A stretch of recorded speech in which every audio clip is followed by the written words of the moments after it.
اعوذ باللہ من الشیطان الرجیم اذا جاء نصر اللہ والفتح۔ تمام قسم کی تعریفات اور حمد و ثنا اللہ مالک الملک کے لیے ہیں، جو تمام کائنات کے خالق مالک اور رازق ہیں، جو اپنے بندوں پر بے شمار انعامات احسانات کرنے والے ہیں، جو ہمیشہ سے ہیں اور ہمیشہ ہی رہیں گے، نہ جن کی ذات میں کوئی شریک ہے نہ جن کی صفات میں کوئی شریک ہے۔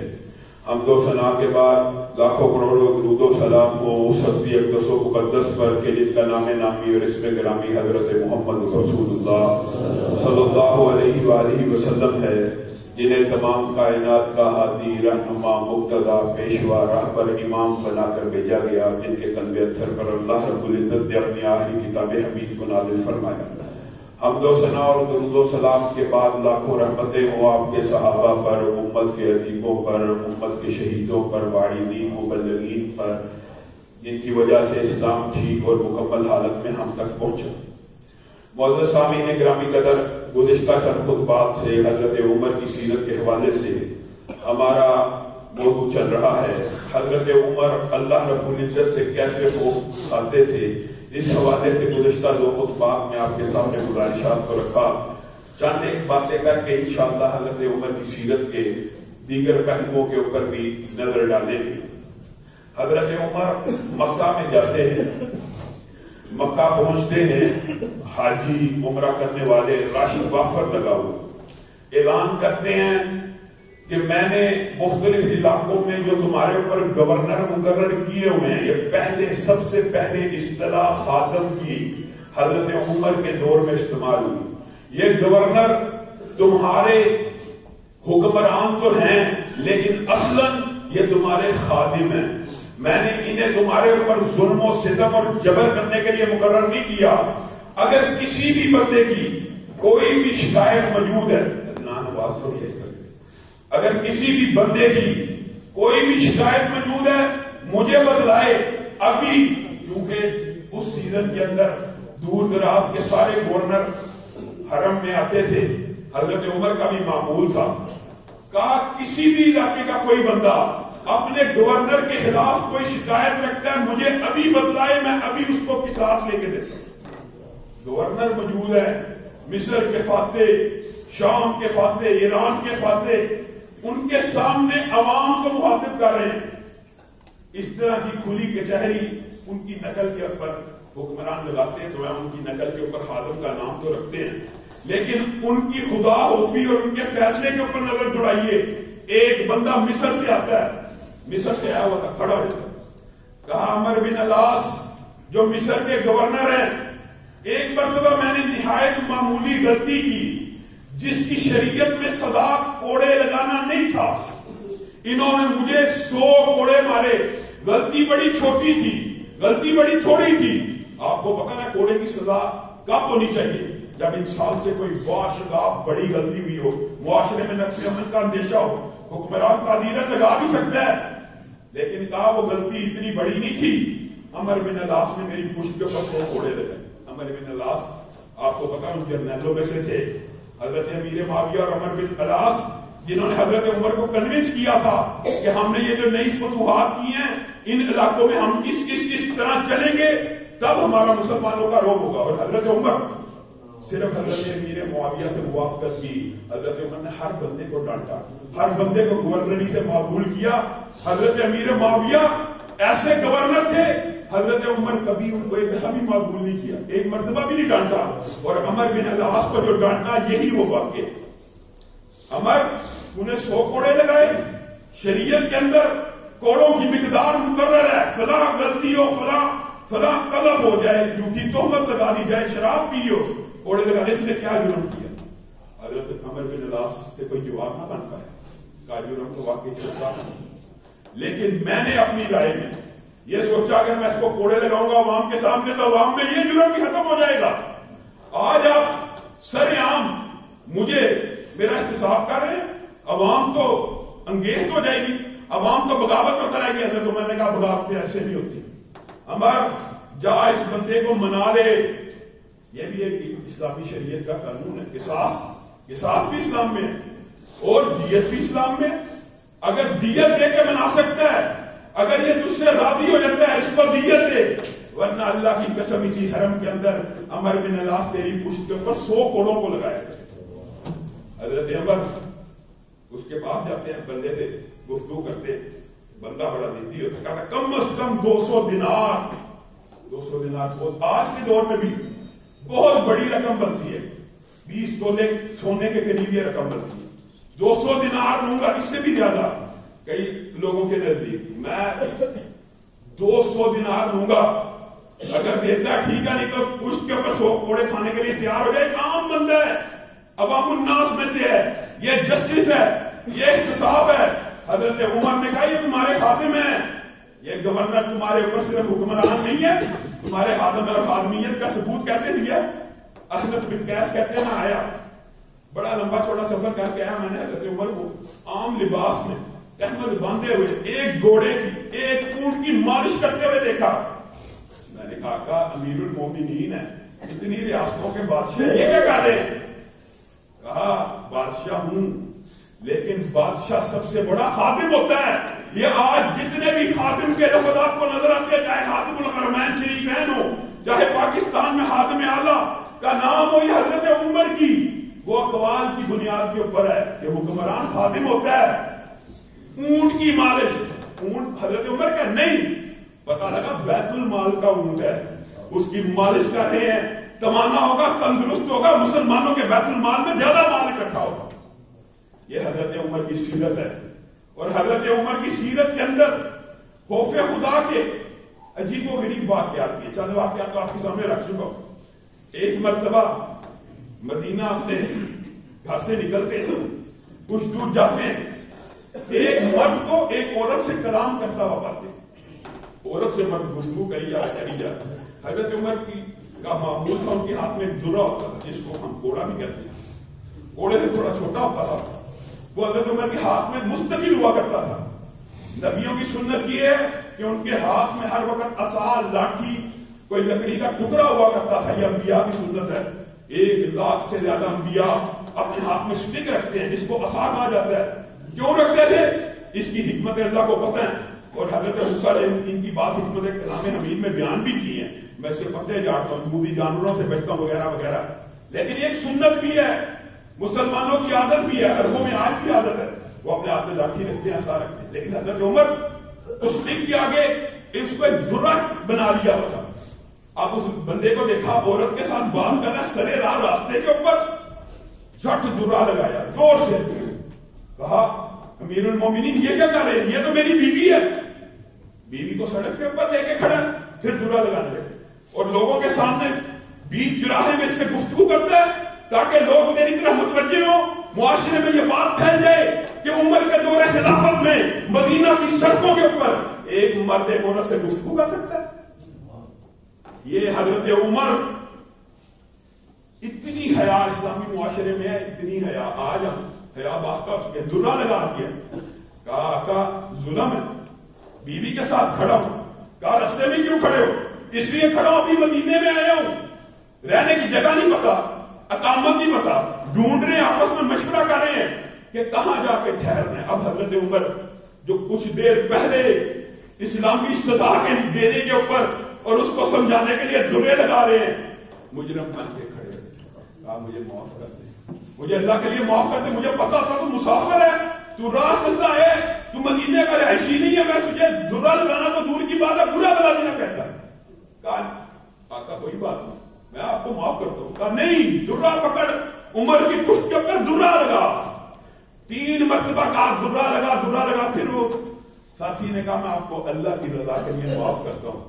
حضرت عمر خوش ہو جاتے کہ اس بندے نے مجھے معاف کر دیا. اور حضرت عمر کی سادگی کیا ہے، بندہ حیران رہ جاتا ہے. ایک لڑکا دیکھتے ہیں مدینہ میں داخل ہو رہا، مدینہ سے باہر کسی کام کے ہوتے ہیں، اس کے پاس مریل سا گدا، چھوٹا سا گدا ہوتا ہے، وہ گدا لے کے انٹر ہو رہا مدینے میں. بیٹا رک، جی امیر المومنین میں بھی تیرے ساتھ شہر جانا چاہتا ہوں. ٹھیک ہے حضور بیٹھیے گدے کے اوپر، میں گدے کو پکڑتا ہوں. کیا مطلب؟ میں تیرے پیچھے بیٹھوں گا؟ نہیں آقا آگے بیٹھیے. کہا نرم جگہ پہ مجھے بتاتا ہے، سخت جگہ پہ خود بیٹھے تاکہ قیامت کے دن عمر سے پوچھا جائے تو نے اپنی رعایا کے اوپر ظلم کیا کہ اسی کی سواری کے اوپر سوار ہوا اور بیٹھا بھی نرم جگہ پہ. عمر پیچھے سوار ہوئے اور اللہ کی قسم تاریخ نے اور سیرت نے کتنا عجیب منظر دیکھا.